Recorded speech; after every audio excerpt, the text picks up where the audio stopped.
Hey guys, welcome back to the Dare Dream Motorsports YouTube channel. This is going to be our first video in a series of videos about what we do with the new Corvette that we picked up. So, it's a 2002 C5 Corvette, and it's lacking a lot of interior. And the class that we're going to run in, Street Mod and Grid Life, we are going to need to find some interior pieces. But first thing I want to do is be able to move it around so easily.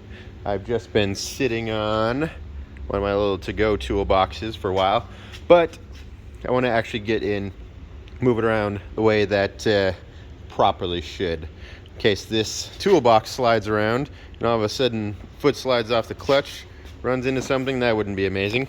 So I went over to our local metal store and picked up a piece of 1/4-inch extruded aluminum. Now, 1/4-inch is a little bit of an overkill. 3/16 probably would have been perfectly fine.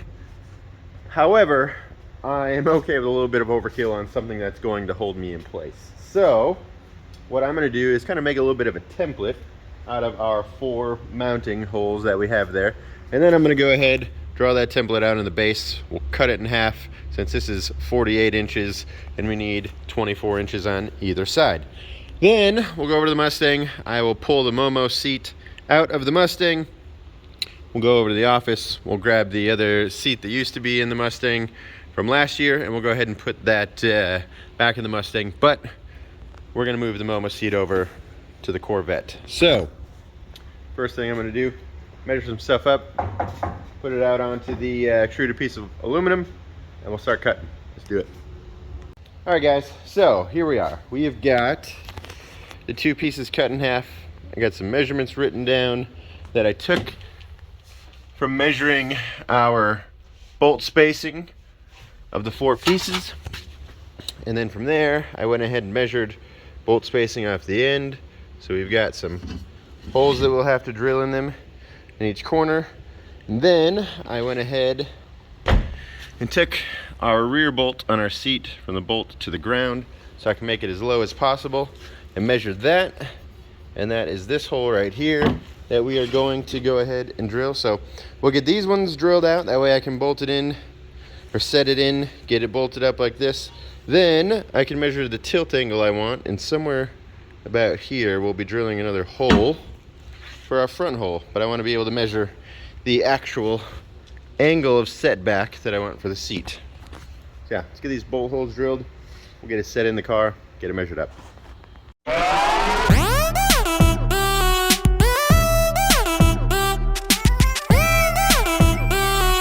Alright guys, here we are. Holes are drilled. We've got it bolted in on the back side. So the next thing we're going to do is, because we need to get this bolt down here, get the angle right, we're going to go ahead and take and trim a little slot out here. And what I think we're going to do, since we won't want this, is we'll just trim straight down here and straight out and make a template, and we'll do the other side. Let's do that. Alright guys, here's the spot we're going to trim off. I believe the bolt's going to land right here, which will give us still plenty of room. So we'll trim this off, and if we need to start, or if we need to go a little more after that, we will do, but that's where we're going to start. Alright guys, so got our notch cut out. It's real nice and snug here, leaves as much material as possible. However, it hits a little higher, the bolt hole does, than where I wanted to. I was anticipating it being about 1/2 inch lower, being a little bit right up here at the top, but it doesn't. So what I'm actually going to do is take the piece we cut out from here, flip it, and I will put it here, and then I will weld this on the outside here, and then from there we'll just use a little 1/4-inch spacer since it's 1/4 inch thick. And then I will go ahead and leave this back material here just in case we ever need to slide it back some. We still got some room. Let's go ahead and do that done. So we have piece welded on. Next thing we're going to do, measure the hole and the placement that we need, drill a hole, bolt it up, set it in. Yes, we are done. Hole drilled, bolted up, good to go. I'm going to round off the corners here everywhere to make it a little bit less sharp, just in case you bump into it. But that side's done. Got to put the other one on. We'll be good to go. We'll set it in the car, and we've got it slipped in. So bolts line up. Next step for us to do is, if you see, these bolts here don't quite come up. So I have other studs. We'll knock these studs out, put a new stud in. We're gonna put a touch of a spacer right here that'll fill in this hole.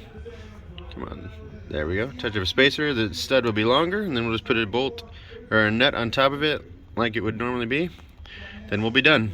So we're gonna pull these out, put the new studs in, be ready to go. All right guys, so next step is going to be removing the studs that are already in here. And then we are gonna go ahead and replace it with just a longer stud that we will then weld and make a plate for onto the bottom. But they're gonna be a little bit longer. That way our new bracket will fit into them.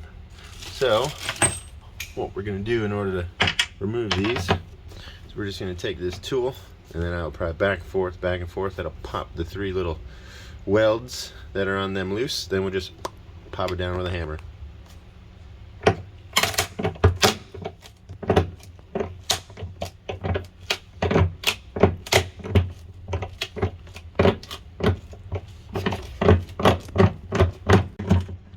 Okay, there we go. Sometimes they'll just fall out, like this one. Boom. And now you see there's 3 little weld tabs on there. But you can then see much taller the one that we're going to use is. Yeah, so what we're going to do is we've got the same base on it. We'll set that one to the side. We're going to go ahead and under here I'm going to put a strip of just 1-inch stock, drill 2 holes in it at this distance apart. These will go up through the bottom. We will tack weld these to that strip, and then both of these will go up through the bottom in their intended spots with a nice little added safety below it. But yeah, easy peasy. Alright guys, and that's all 4 of them out. So next thing we'll do, I'm going to take my measurement that I measured here, go put it on our 1-inch flat stock, drill a couple of holes in each of them for our studs. We'll put it up, bolt it in place, tack weld it from the bottom, good to go. Alright guys, and here is one of them put together. So drilled at the spacing between the 2, got off at the end, and so obviously this is going to go through from the bottom, but we'll just test fit it here at the top. And there we go. So when we get it through the bottom, we'll bolt everything together. Then I'll put 3 little tack welds here, and then in order to seal the hole back off like it was before, we'll put a little silicone in there as we bolt it all up. That way it's sealed off from the elements, even a little better than the factory was probably. And before we go ahead and do that, we'll give it a little paint up. And yeah, almost done with this. Need 1 more of those and we're set. Guys, here we go. Bolted in. The can't really see there, maybe? Nope, not really. But you can see the strap. Oh, there it is in the middle. Strap there. But all bolted in. Next thing I will do is make a spot for the harnesses. But yeah, for now, this part's done. I can move it around a little bit safer at this point. And now is the MOMO Daytona in it. Now we moved out of the seat, really solid, not going anywhere. Shake the whole car. But yeah, we'll see you on the next one.